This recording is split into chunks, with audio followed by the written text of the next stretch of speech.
Darcy Ribeiro, o antropólogo Darcy Ribeiro, nos anos 50, ele fez um diagnóstico da situação dos índios naquela época.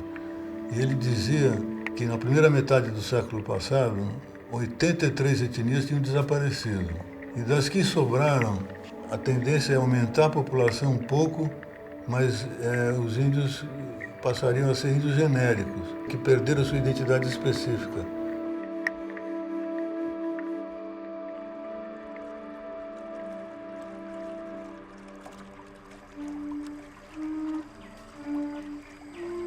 Quando a gente começou a juntar e formar a primeira imagem com dados alternativos, a gente acabou descobrindo que os índios não estavam desaparecendo, estavam crescendo. Então, em vez de menos índio, mais índio. Infelizmente, o Darcy Ribeiro estava errado.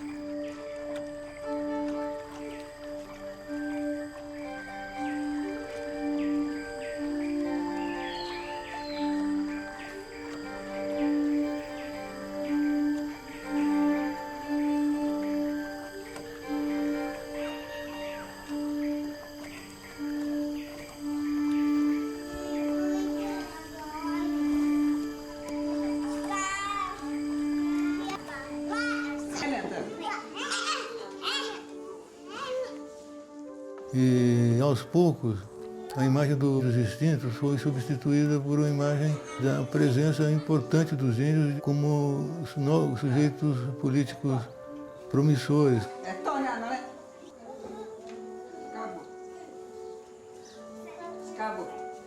Uma sinfonia cujo primeiro ato é a aceitação da ideia de que os índios não acabaram e a elaboração de uma pesquisa-movimento, a gente dizia, que mobiliza um conjunto de pessoas que formam uma rede e a gente, com isso, foi montando um quebra-cabeça. A gente dizia é um quebra-cabeça enorme porque é um território enorme.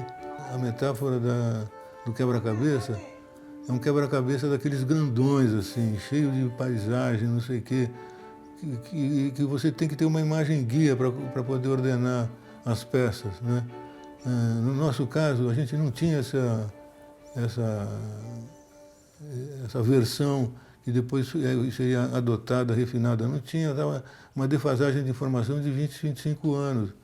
E a gente elaborou uma metodologia muito simples, que era o seguinte: a gente formulou uma ficha padrão para coletar informações de todas de cada etnia, né?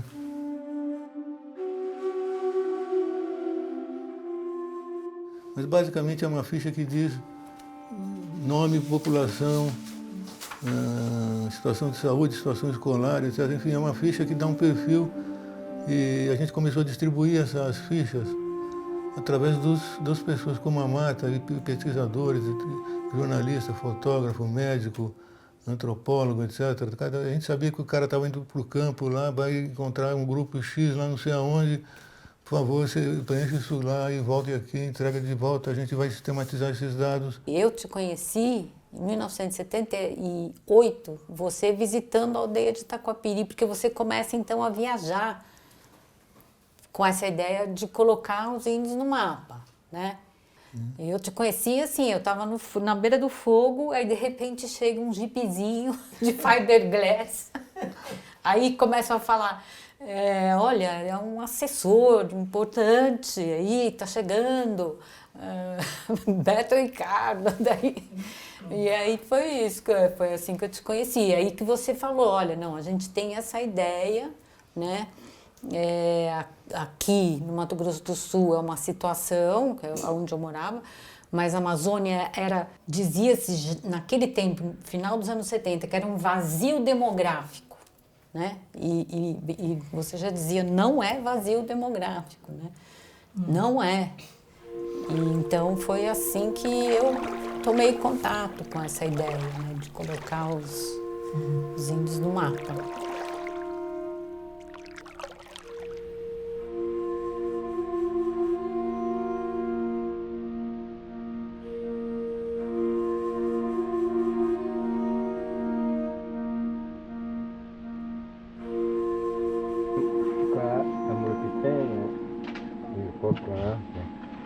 Camurupi, Camurupi. Maya penho, e é panto, E macia, tá possível, sendo ia pisar, Por que essas 1000 pessoas que eram missionários, eram indigenistas, eram médicos, eram enfermeiros, eram às vezes lideranças indígenas, chefes de postos da FUNAI, tinha gente de tudo quanto era profissão, tal, mas era gente que estava lá na ponta, né? Por que tinha essa adesão à rede? Porque tinha uma devolutiva, né? Assim, a gente se sentia fazendo parte também desse movimento, né? De colocar os índios no mapa, né? Depois eu vinha a me juntar à equipe e o meu papel original, né? Quando era no CEDI ainda, lá naquele tipo porão, né? Do Sion. Aí a gente entrava. Aliás, continua a porta, hein? Então, não tinha porta. Ah, era aqui, eu lembro que era aqui.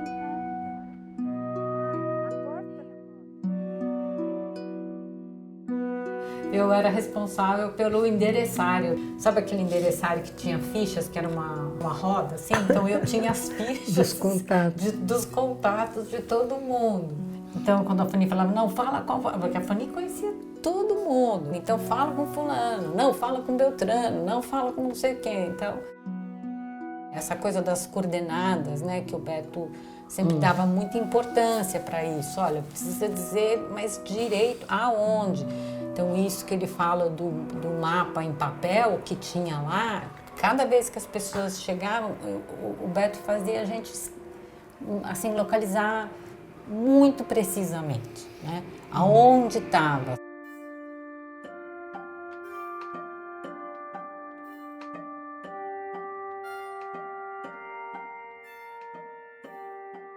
Porque quando a gente começou, a gente viu que não era possível você fazer uma enciclopédia dos povos indígenas começando com o nome da letra A. Os Arauaité, os Apiacá, né? E povo por povo pela ordem alfabética. A gente viu que você tinha que pegar uma região porque tem toda a interação desses povos. Você não consegue falar de um... Eles têm uma relação de guerra, de casamento, tem uma história, né? Então, a gente teve que ter uma discussão para juntar essas regiões.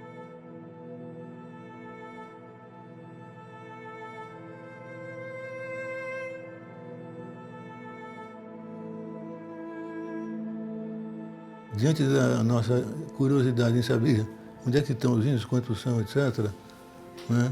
No início, a gente comprou um caderno que tinha um abecedário, assim, aqueles cadernos e esse caderno era um caderno de anotação para a região como um todo e tinha para cada área dessa aqui, tinha um caderno de capa dura com abecedário, onde você escrevia o nome do povo e aí colecionava as informações e resumindo.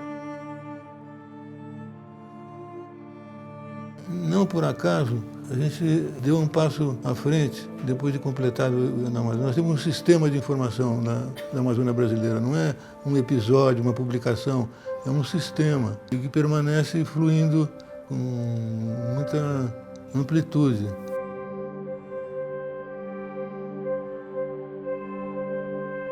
Esse projeto sobre a situação atual dos índios no Brasil era um projeto colaborativo, de rede social, numa época que não tinha computador, era tudo feito no papel, para ele preencher lá, e com isso a gente foi montando um quebra-cabeça que resultou num mapa dos índios e resultou num conjunto que a gente poderia chamar de um novo paradigma sobre o futuro dos índios.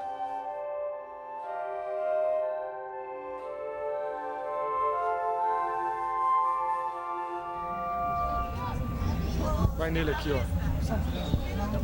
O que vocês vieram fazer aqui em Brasília? Eu estou fazer aqui para acompanhar aquilo Constituição.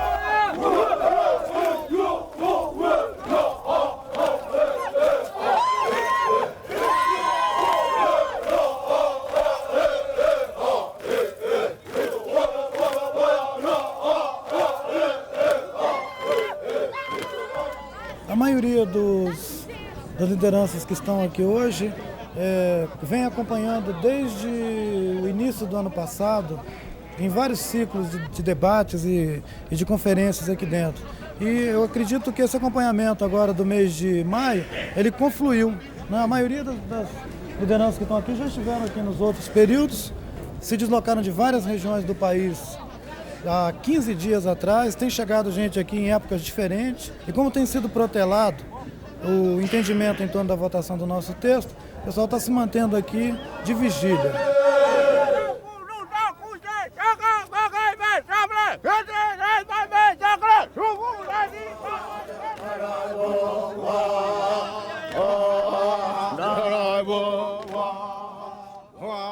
A questão central é o seguinte: se os índios vão permanecer, não se justifica mais tratá-los como portadores de direitos provisórios. Isso é o essencial do que essa Constituição mudou, porque as constituições anteriores, o que perpassa é a premissa de que os índios vão desaparecer. E se eles vão desaparecer, não tem por que você consagrar direitos permanentes para uma população que vai desaparecer. É tão simples quanto isso. Cotejando esses dados colhidos assim, aqui e ali, né, juntando os cacos, né, do Brasil indígena e tal, foi que a gente constatou. Vocês constataram, né? Eu aprendi só, né? Vocês constataram que a população indígena crescia em vez de diminuir. Isso foi uma revolução, tá certo? Porque entre você ter certeza absoluta que os caras iam desaparecer e de repente você descobrir, né, que eles não só não vão desaparecer, né, como serão uma minoria cada vez menos minoria, né, porque a população indígena estava crescendo mais do que a população nacional. Então foi um mote para a campanha da Constituinte, né, os povos indígenas no futuro do Brasil. Isso pode parecer para todo mundo uma frase bonitinha, tal, né, mas naquela época era uma grande descoberta. Né? Porque os índios eram, para todos nós, um resquício do passado. Né? E, de repente, nós constatamos, objetivamente, que eles iam ser parte do futuro.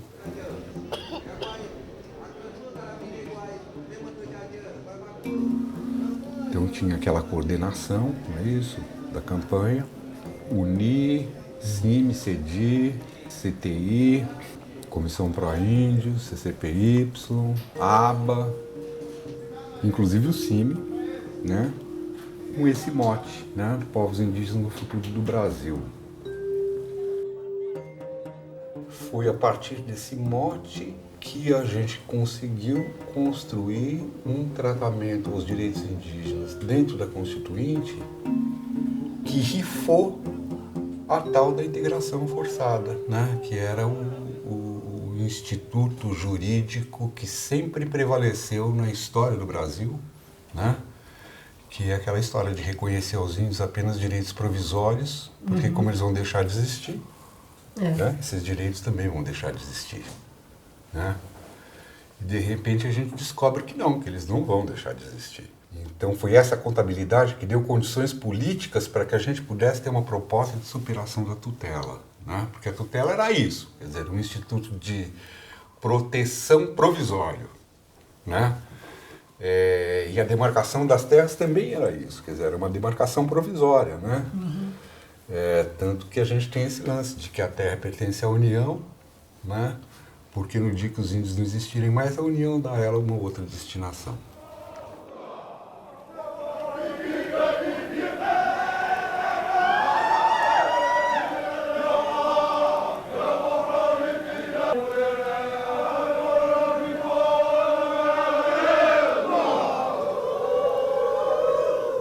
Está havendo nesse momento uma grande campanha pela imprensa, puxada pelo jornal Estado de São Paulo, afirmando que, na verdade, a igreja e outros setores que defendem os direitos indígenas na Constituinte estariam tentando impor ao país um conceito de soberania restrita, dando uma série de vantagens, digamos, aos índios que seriam incabíveis. O que você tem a dizer sobre isso? Nós ignoramos qualquer iniciativa nesse sentido que venha contrariar interesses do país, inclusive porque se há os primeiros filhos dessa terra aqui é o povo indígena. E não há coisa mais estúpida do que afirmar que o povo indígena vai contrariar os interesses do Brasil. Se o Brasil está ameaçado pelo povo indígena, então provavelmente não é o Brasil dos brasileiros, não. Porque o que rolou foi aquela CPI contra o CIMI, lembra? Né? Que o Estadão soltou uma campanha, conspiração contra o Brasil, em que a emenda do CIMI, né, que falava em nações indígenas, era a prova, né, de que o que a gente estava querendo era esquartejar o território nacional, criar nações indígenas, não sei mais o que e tal, né? E o Estadão comprou essa tese, criminalizando o CIMI e todos nós, né? E isso deu numa CPI, virou uma CPI, uma comissão parlamentar de inquérito, para investigar a conspiração contra o Brasil, não sei o que e tal, né? Pendendo para uma defesa clara das terras indígenas, trouxe apreensões. Essas apreensões, no entanto, elas levaram, não sabemos exatamente quem, não estamos acusando ninguém, estamos constatando apenas um fato, um jornal. E por que agora? Por que não há 3 meses atrás? Por que não daqui a 3 meses? Nesse meio tempo, o Bernardo Cabral fez esse crime. Quer dizer, ele pegou e trucidou o que tinha sido feito antes e inventou um outro texto integracionista feito pelos milicos que deram para ele assinar, né? Voltando essa história da integração, da tutela, do não sei o quê, do provisório, né? Dos direitos provisórios, não sei o quê e tal. E ficamos numa situação ruim, porque o cara era relator da comissão de sistematização, quer dizer, supostamente aquilo que ele fazia ia direto para o plenário para votar. Bom, eu acho que nós temos diferentes tipos de apreensão. A primeira delas é de nós não termos um capítulo dos índios na futura Constituição do país. Isso é um risco sempre presente. E o segundo problema é que nós ficaríamos muito na dependência daquilo que o relator viesse a apresentar como proposta, porque ele apenas que poderia dar uma última palavra nesse caso. E nessa hipótese, nós temos a certeza de que muitas pressões serão feitas sobre a figura do relator, que como uma única pessoa acaba tendo a responsabilidade de fazer a proposta final. E evidentemente isso coloca riscos para os índios, já que existem interesses muito poderosos que num caso desse teriam facilidade de fazer pressões sobre o relator. Então o capítulo dos índios, de um dia para o outro, da noite, ele foi suprimido. Suprimido. Os caras correram lá e cortaram e jogaram fora, entendeu? E para repor isso aí, você tinha um mecanismo, que era a emenda popular.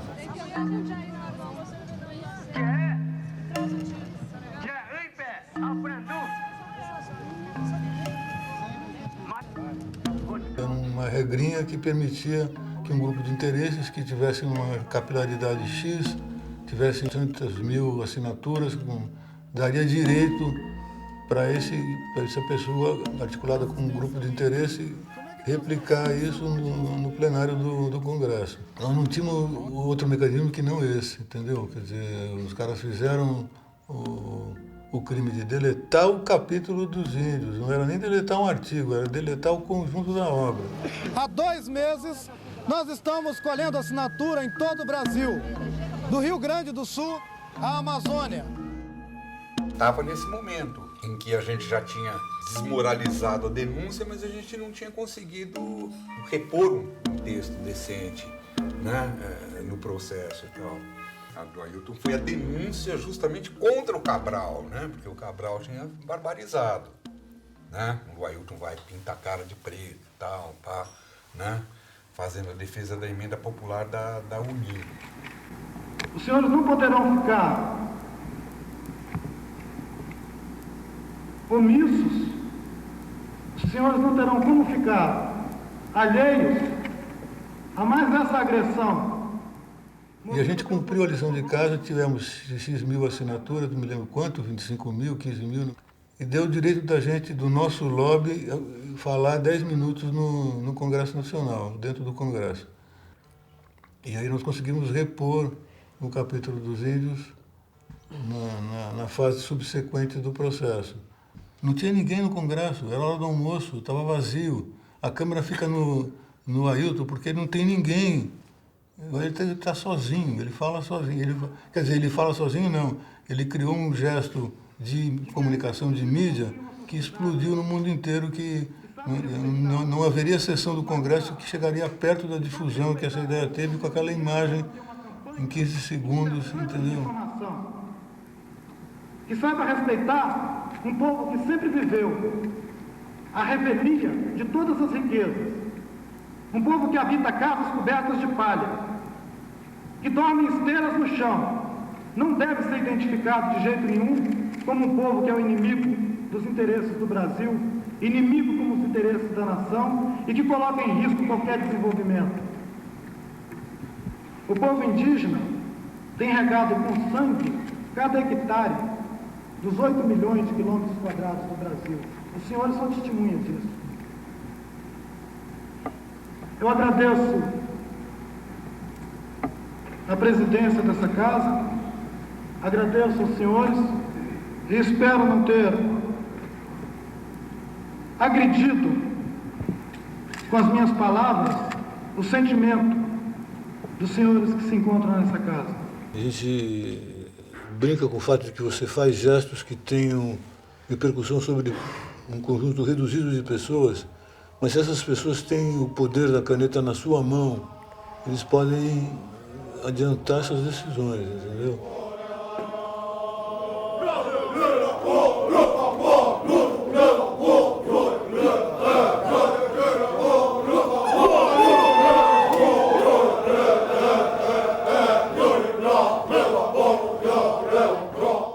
E tradições, competindo a união à proteção destes bens.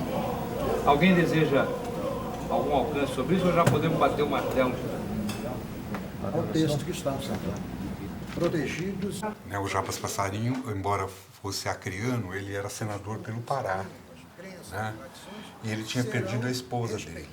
Né? Naqueles dias, o Dom Erwin rezou a missa da esposa dele. E, segundo Dom Erwin, o Jabas Passarinho tinha ficado muito emocionado com as palavras que o Dom Erwin tinha dito, né, durante essa missa, e depois, ao final da missa, procurou o Dom Erwin e disse que estava disposto a nos ajudar para recuperar o tratamento dos direitos indígenas constituintes. O Jabas Passarinho que era contra nós, né? Ele na CPI era da bancada que nos acusava. A gente tinha levado uma sugestão de texto para ele, né? Para o capítulo dos índios. E ele fez um interrogatório, ele ia questionando cada vírgula. Assim. Até que a gente chegou no fim, chegamos a um texto de como um acordo. Aí ele pega o papel assim, põe assim o papel de lado. Né? Já tínhamos chegado a um acordo. Né? Ele vira para mim e fala assim: os meus amigos me dizem que você é um inimigo do Brasil. Né? Falou para mim. Né? E eu olhei para a cara dele e disse: olha, senador, o que os seus amigos entendem por amigo ou inimigo do Brasil, eu não sei. Né? O que eu posso dizer para o senhor é que desde criancinha eu odeio o senhor. Né? Porque o senhor, como ministro da ditadura, pediu a cassação do meu pai, o senhor, como ministro da ditadura, baixou o decreto 477 que perseguia os estudantes, perseguia o movimento estudantil, botava a gente na cadeia. Nós estamos aqui hoje conversando sobre isso aqui. Eu sei que não é um prazer para o senhor, né, estar aqui comigo nessa conversa, assim como não é um prazer para mim estar aqui com o senhor. Só que o que a gente está fazendo está acima de mim e do senhor. E a posição dele desarmou a direita dentro da Constituinte, né? Porque os caras tinham vergonha. Quando chegarem vocês...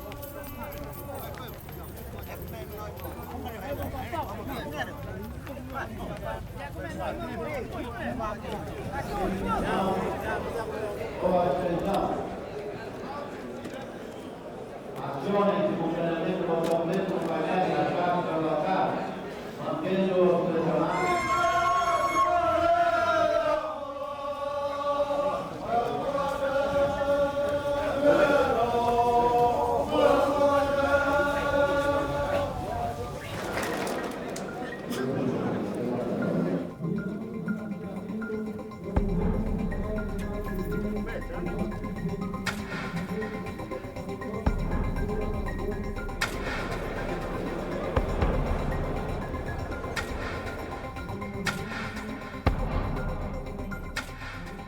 E chegamos, né, a um acordo que foi votado em plenário e teve 497 votos a favor, só 5 contra.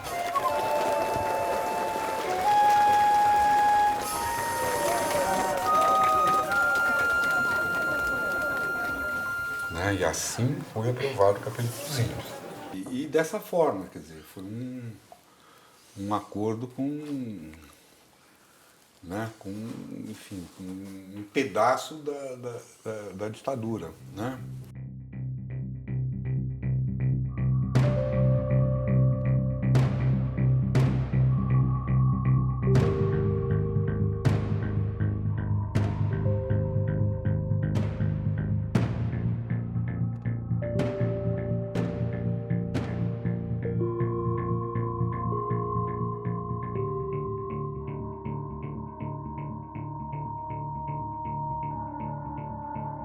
A mineração teve uma trajetória muito específica, né? E, aliás, isso é uma coisa interessante, porque, para mim, por exemplo, isso era uma coisa que não era claro antes, né? Quem me abriu o olho foi você, né? Que me disse um dia, falou, olha, Márcio, você presta atenção, porque o bode vai pegar, não é com a discussão sobre terra indígena, como você está pensando, é o que está embaixo da terra, né? A questão mineral. Então, mineração, o nosso trabalho foi fundamental, porque na época começou a aparecer notícia, fazia essas pesquisas. Esse aí já era um trabalho que eu fazia e a Alicia que montava nos mapas. Aí a gente viu que tinha terra que estava entrando mineradora. Então a gente resolveu fazer um capítulo da mineração. O que tinha? Poderia ter mineração em terra indígena, não era impossível impedir, mas para isso a gente tinha botado que tinha que ser uma empresa brasileira. Também não passou, o Congresso não aceitou. Aí ficou assim, que poderia ter mineração em terra indígena, mas os índios, quem aprovava a mineração em terra indígena era o Congresso Nacional, e os índios, a comunidade afetada tinha que ser ouvida. Nós entramos no plenário do Congresso, fizemos esse mapão, tecido, não sei o que e tal.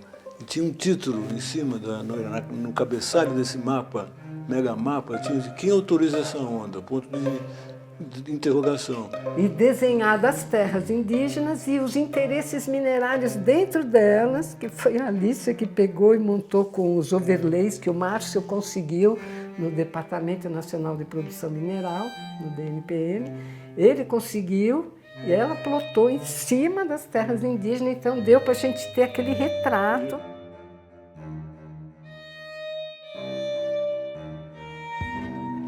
Ninguém nunca tinha visto essa imagem.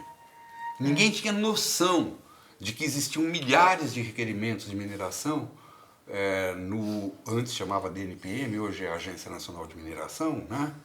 Protocolados lá, entendeu? Esperando, né, para receberem um aval, né, para exploração mineral. Então todo mundo assustou, falou, não, opa, peraí, com esse volume de interesse não pode ser liberou geral, tem que ter o Congresso para autorizar, né? E a gente ganhou a votação.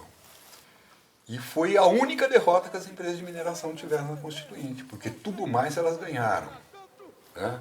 Elas ganharam, inclusive, o direito exclusivo de exploração do subsolo. Eles tiraram as empresas estrangeiras jogadas na época, né? Mostra completamente quanto de áreas em terras indígenas já foram concedidas e autorizações para o DNPM.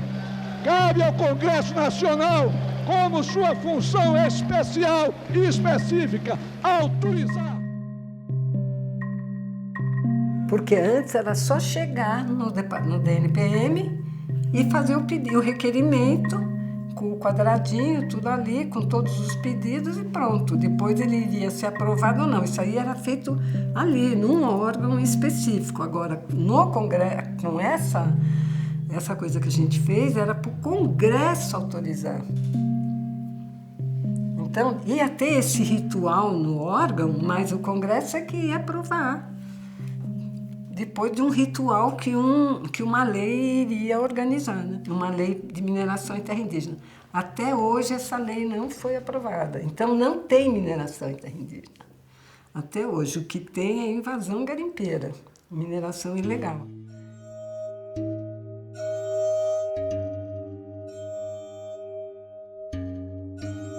34 anos da promulgação da Constituição, da promulgação da primeira Constituição não integracionista da nossa história como país. E, no entanto, sob a égide dessa Constituição, durante esses 34 anos, se deu a maior aproximação histórica entre os povos indígenas e a sociedade brasileira.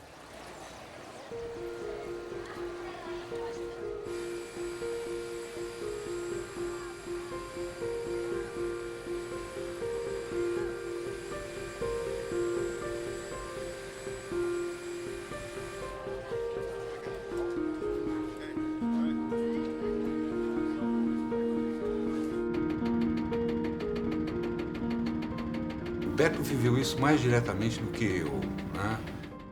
Ele arrastou o Milton Nascimento lá para o Acre, né? Fizeram uma gala com os índios do Acre, com os Axaminca. Beto foi muito protagonista nessa questão de puxar o Milton, né? E também outras pessoas, né? Formadores de opinião do nosso mundo cultural, para chegarem perto dessa realidade, das aldeias, né? Dos povos indígenas e tal.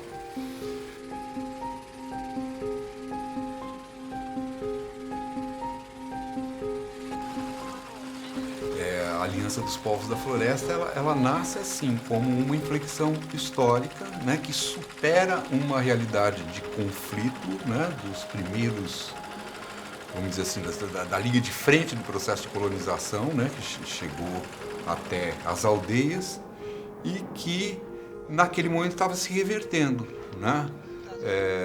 Pelo entendimento que os dois movimentos tinham de que era preciso manter a floresta em pé e de que para isso era preciso somar forças. Aquele está lá no café da tua casa, Caxinauá, né? Porque os seringueiros historicamente eram inimigos dos índios. Né? Os caras que chegaram lá primeiro e que tomaram flecha e que, né? Eram os primeiros invasores do ponto de vista dos índios, né?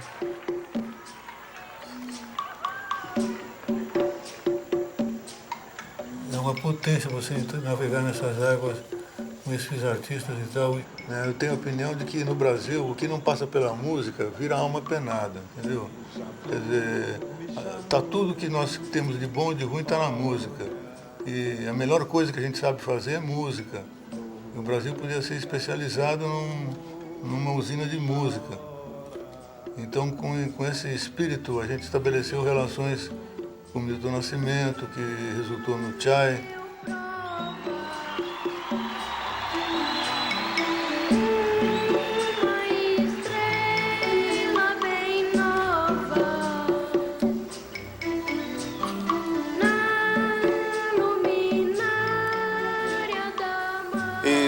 A função da gente, de artista, para mim, é realmente trazer essa verdade, trazer todo aquele sentimento que a gente tem na alma da gente, o sentimento do nosso povo, trazer tudo aquilo que nos comove, então, aquilo que a gente realmente é. Só assim eu poderei realmente chegar para os outros que estão lá e não sabem de nada, uns porque não querem saber, os outros porque realmente não sabem, uns vão se interessar, outros não. Mas a gente vai botar a boca no mundo. Então eu só tenho a agradecer poder estar aqui. E o privilégio é meu, muito mais meu do que acho que mais meu do que para vocês. Obrigado.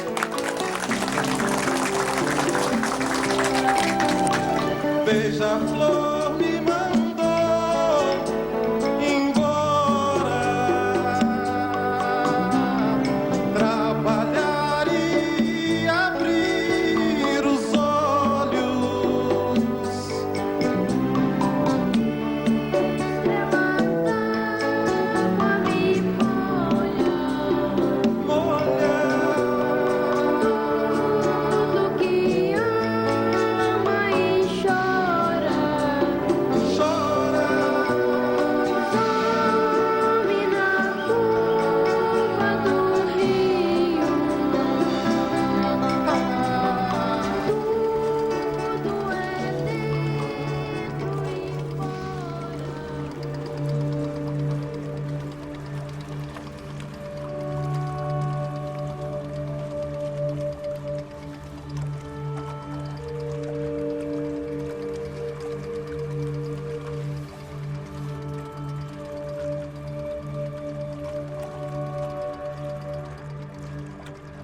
O Beto, para mim, continua sendo...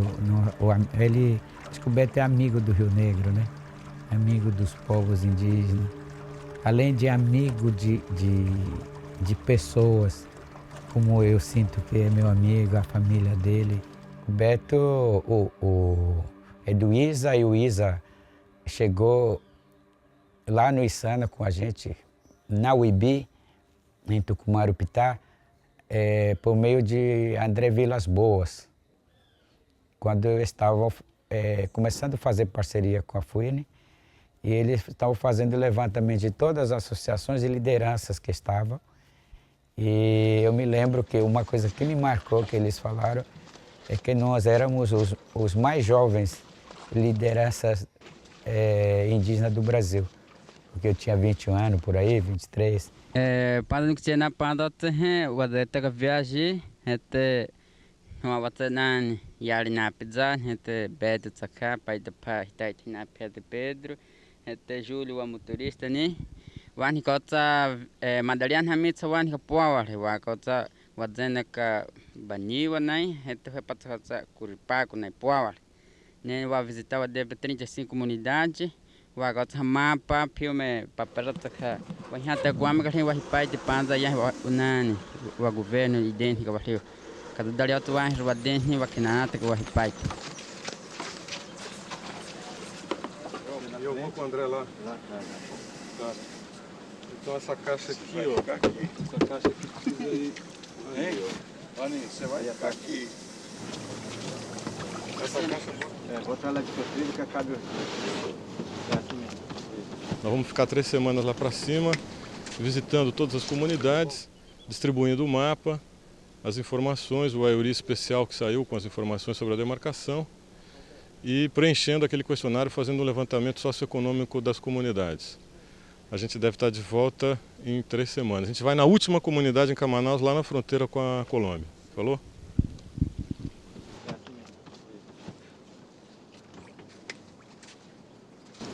Então, boa viagem para você, Beto. Obrigado.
Sempre imagens com escala, né? Com escala humana.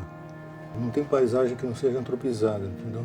A ideia da Amazônia é antropizada, então aparecem esses monumentos, né? Essa montanha de pedra aqui, ó. Rio Negro corre no leito de pedra, por isso não tem várzea, não tem... É uma ecologia completamente particular, água preta, ácida, não tem mosquito, não tem várzea. Então, eles são especialistas em terra firme e interflúvio. Então, pega o final da cordilheira. Os Andes estão aqui, né? Subiu. Antigamente, o Rio Negro era um corredor que lutava o Atlântico com o Pacífico.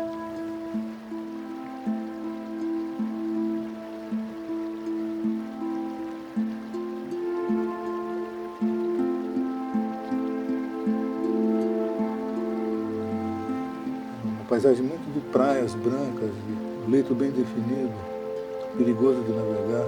tem muita pedra exposta quando o rio baixa, quando o rio sobe, ele sobe pouco, você não vê as pedras.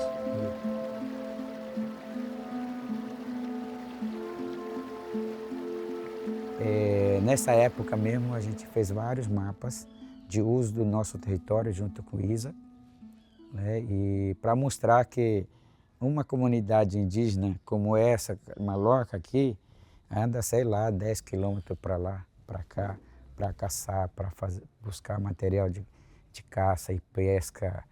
Tem o uso do território é grande, né? Tem um pedaço do território que você anda dia a dia, mas a cada 15, a cada um mês, a cada semestre, mas é de seu território, né? Então esse mapa de identificação de varadouros em todo o território do Alto Rio Negro foi fundamental para fortalecer isso. Mas também, ao mesmo tempo, fizeram alguns levantamentos de informações sobre paisagens, sobre biodiversidade.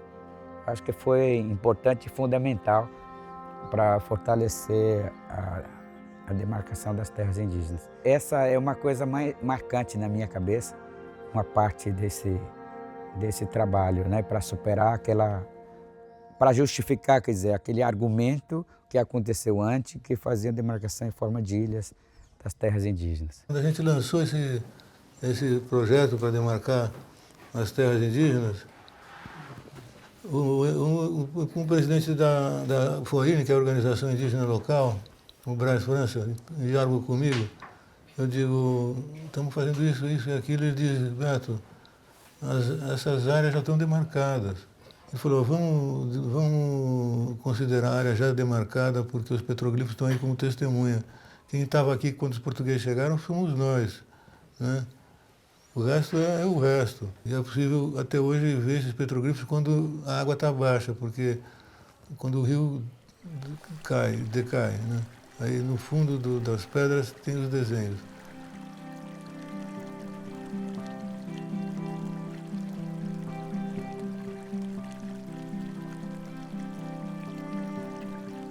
A questão da demarcação, isso já é uma linguagem proveniente dos brancos. Quer dizer, anteriormente nós tínhamos a nossa terra sem precisar demarcar. Agora, se tem que garantir as terras, né, por causa do território que acabou sendo o Brasil, a gente, né, vive num país que tem suas limitações internacionais, então nós agora precisamos que essas mesmas terras que anteriormente não permite, que elas sejam demarcadas oficialmente. Então, a demarcação, para nós, a palavra demarcação, significa oficializar uma área que já era dos índios, que já sempre foram dos índios. Reconhecer aquela terra que sempre os índios ocuparam, que sempre os índios conviveram nela.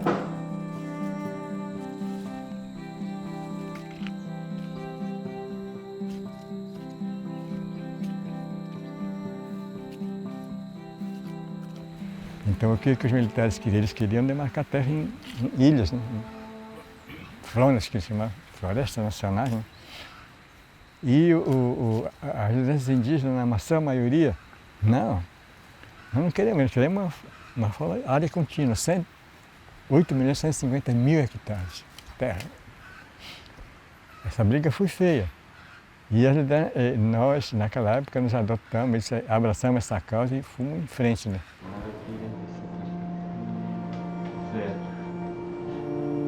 Pode ligar para Rio ou para Tavares. Não, nós vamos sair daqui de São Gabriel, a gente vai descer. Naquele momento das demarcações, o processo jurídico estava cumprido, né? Porque juridicamente havia sido feita a identificação, a FUNAI tinha publicado a portaria de identificação, né? Então isso é um trabalho mais jurídico e antropológico que tinha sido feito.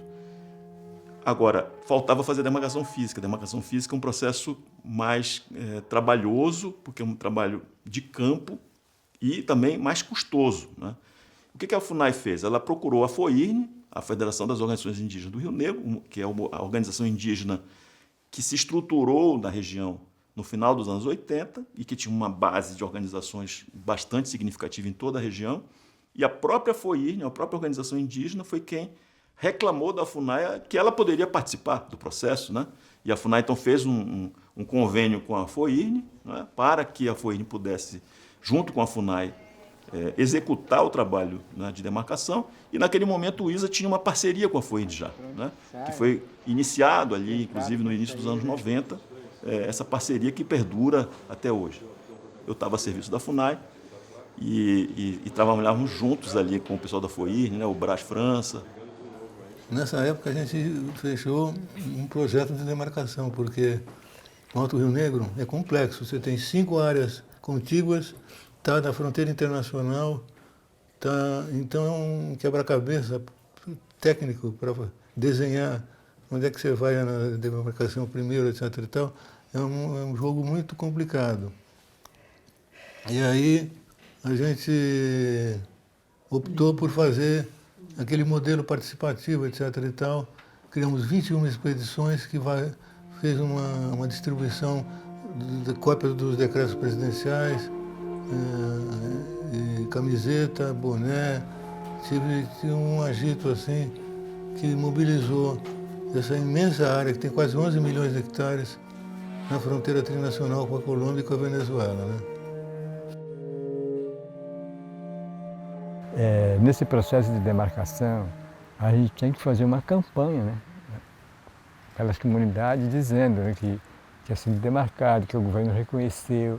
E a gente, inclusive o próprio ISA mandou imprimir um monte de mapas, né, mapas que quem saia distribuindo.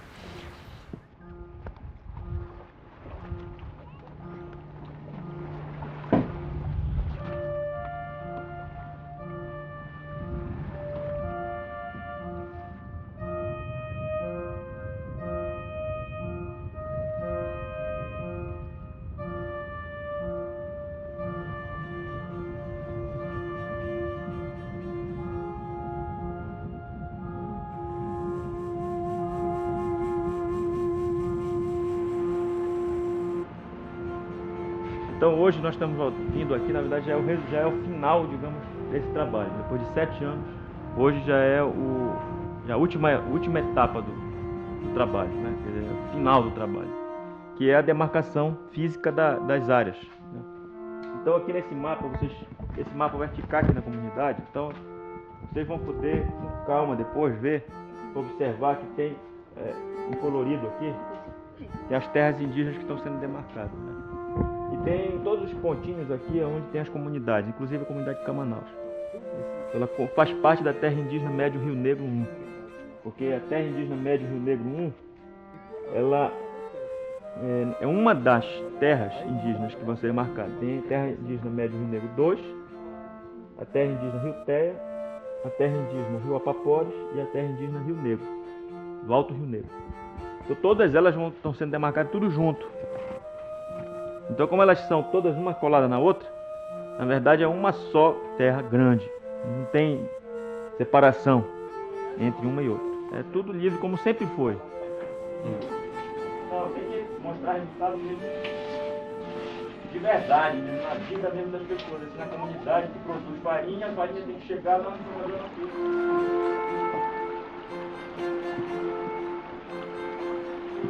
Cada um sabe onde é a sua roça. Cada um sabe onde é a sua área de pesca, seu cacuri, tudo. Isso não vai mudar nada.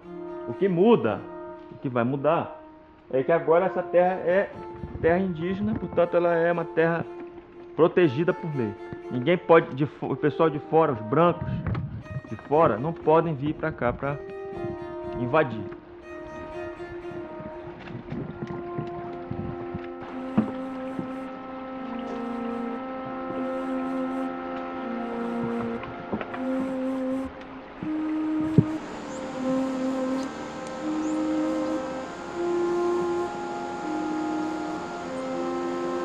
É preciso que haja alguma pessoa em Anenungara, tem índio, o Siga quebra o Contrário Perum, o Purandu manda pela manhã pro Talho por aqui, né? Poderão Uraçu Ian, governo Supéola, comunidade tal, o manhã pro Talho Coamur aqui. E andei ao Assama que Coapuranga, mas a comunidade tem um pro Talho Iolé. Então, por aí a gente acha um rumo de como trabalhar junto com a comunidade, né? De acordo com o município, de acordo com o Estado e de acordo também com a União, né? Significa que a partir de agora, o governo federal, né, o Ministério da Justiça, a FUNAI, estão demarcando essa terra indígena aqui E essas placas são... As placas estão localizadas comprovando que já está demarcada. Aqui está escrito terra indígena com acesso à terra indígena está proibida. A entrada é proibida para pessoas estranhas, ou seja, pessoas de fora aqui da região. Não é para vocês, certo? A placa só vale para os de fora da região. Dá para escrever mais, né?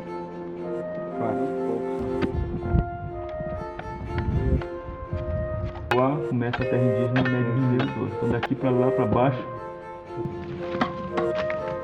Ai, madeiras são coisas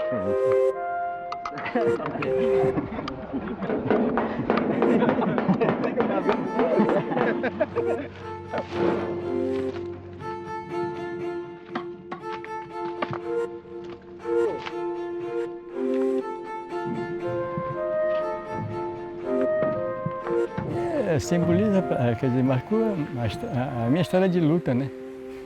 A minha história de luta que não foi só minha, uma luta conjunta, por isso que, né? Eu sinto muito orgulho, porque de qualquer forma a liderança reivindicaram, confiaram numa liderança e a gente conseguiu. Né? A FOIRN era o principal ator, obviamente os indígenas são os principais atores do processo de demarcação. Do ponto de vista do governo era a FUNAI, que tinha que cumprir sua missão, e o ISA estava lá na posição de sociedade civil, uma organização da sociedade civil, parceira da FOIRN, como é parceira até hoje e cumpriu a sua parte ali no processo.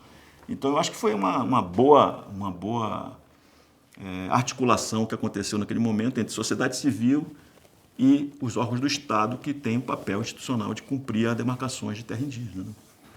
93, 94, quando foi no final de 95 que saiu a portaria.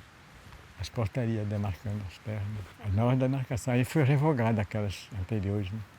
Foi revogado e aí saiu na demarcação. Aí em vez de ser 8 milhões, passou a ser 12 milhões agora. Né? Porque já incluiu o Médio Rio Negro 1, 2 e o Rio Teia e a Apapores. Foi incluído nesses 8 milhões. Né? E isso foi o trabalho um dos grandes trabalhos que foi feito pelo Beto Ricardo, através desse mapeamento, né? Entrevista das bases.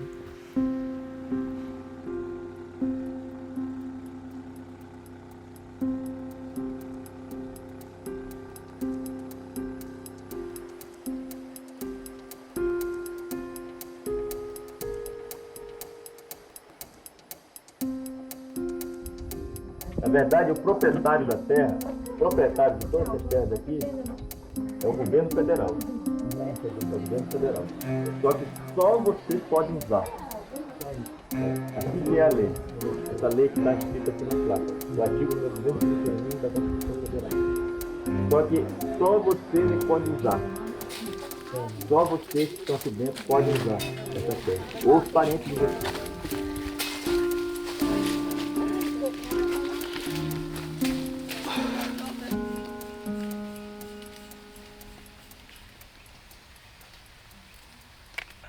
Assim, quando a gente pega assim, só pegou esse daqui.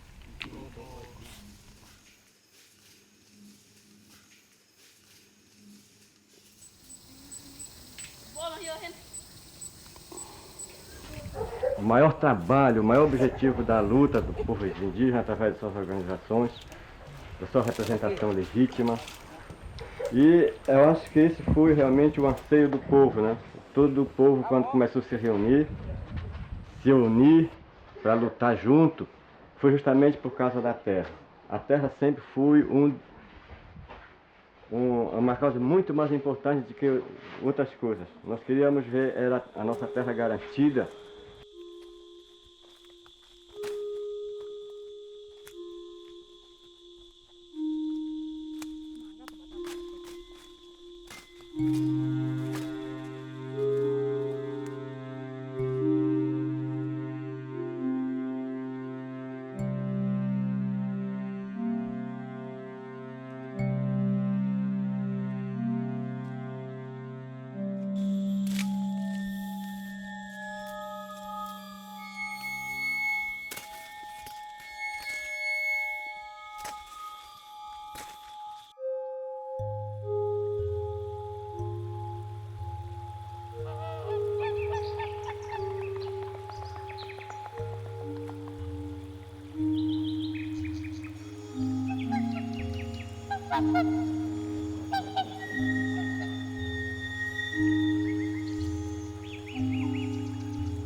Quando as comunidades indígenas contam história, é sempre uma história que diz assim, estava em tal lugar, fui para tal lugar, passamos por tal lugar, aqui começou, aí a gente foi para lá. É sempre uma história de lugares.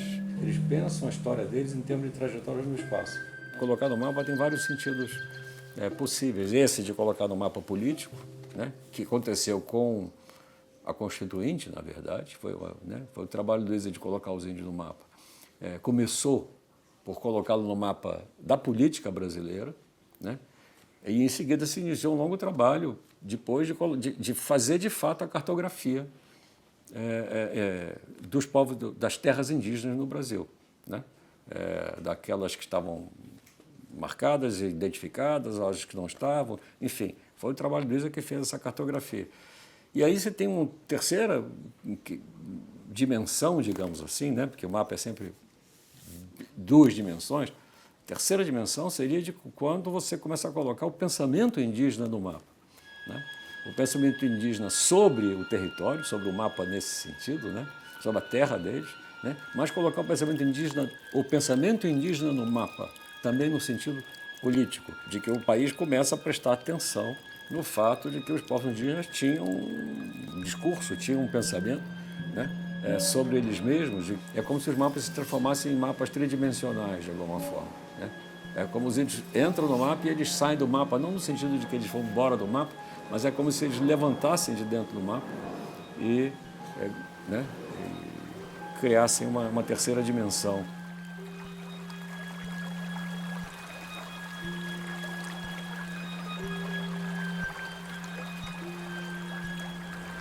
Esse rio, né, conhecido como Rio Negro, né, para nós, com a nossa língua tucano, é o Pecomar.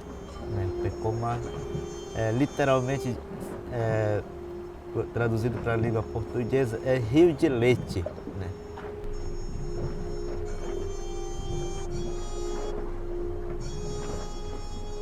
Porque esse território é o corpo para a nossa teoria. Né? Se não cuidar com esses conhecimentos, tem seus impactos, né? Cheios de mundo de doença, né? Mundo de tristeza, mundo de conflitos, né? Séries que faz impactar, né, a vivência harmoniosa, né, da humanidade. Né? Por isso tem esse, né?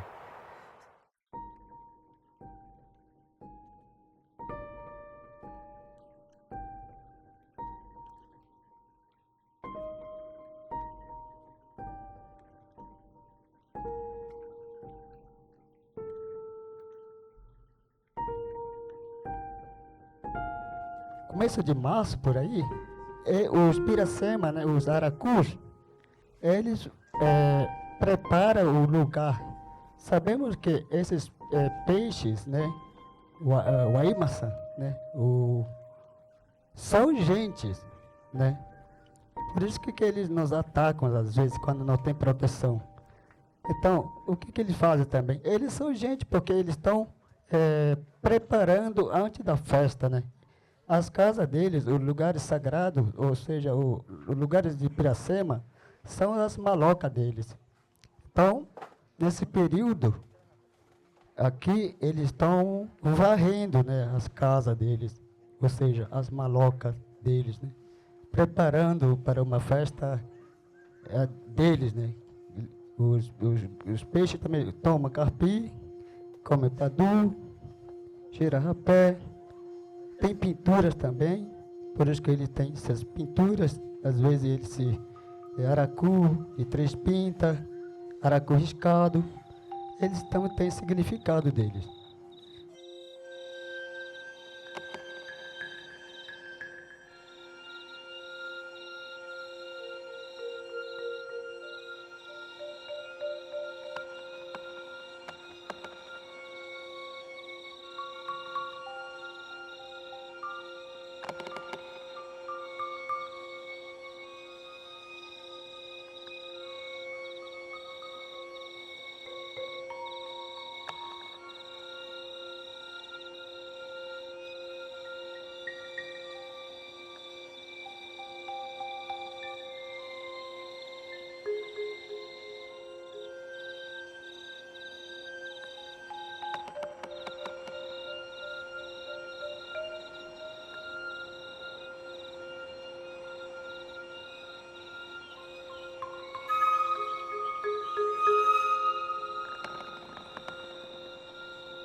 povos indígenas são 6% do mundo.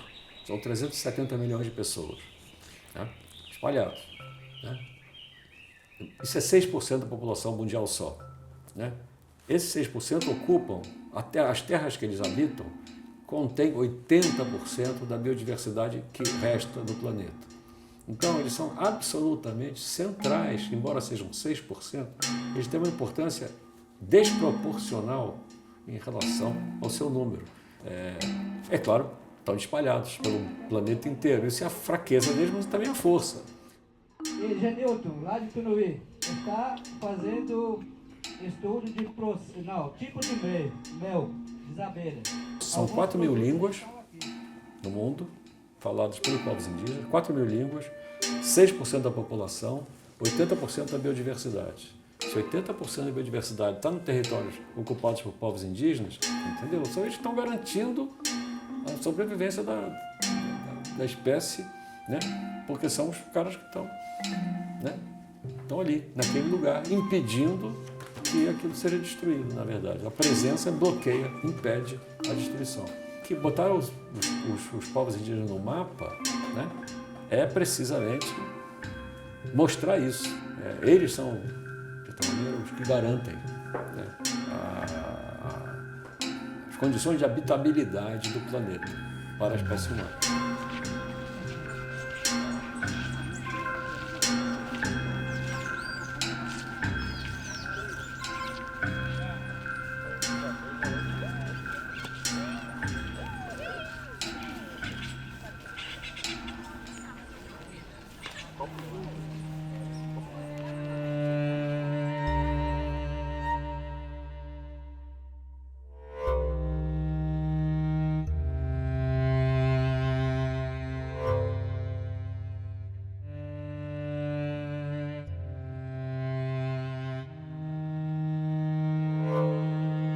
E a nossa ideia era justamente contatar as pessoas. Eu acho que a coisa do afeto se dava por aí, as pessoas que gostavam, né, que eram estavam aí para defender os direitos indígenas, porque quando a gente contatava, tinha essa troca, né? A gente experimentou isso na prática, né, cultivando uma rede que se reunia para trocar informação e desdobrava para as amizades, para a convivência, para a hospedagem.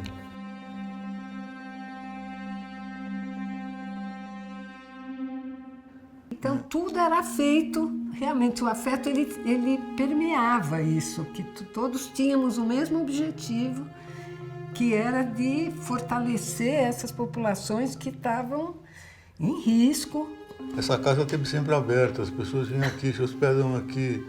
A gente tem uma rede de relações bastante profunda, eu acho, de relacionamento, não é só o que fazer, mas como fazer.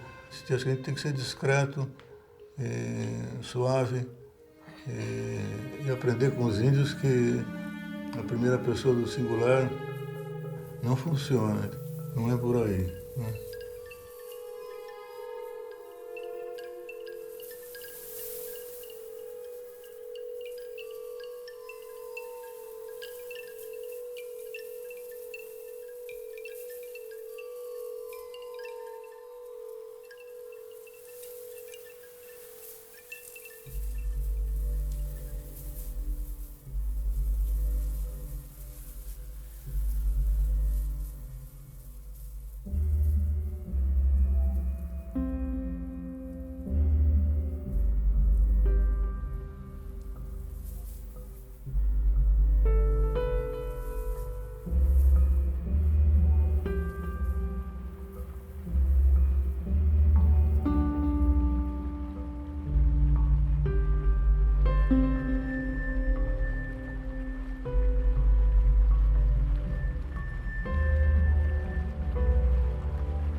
Thank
you.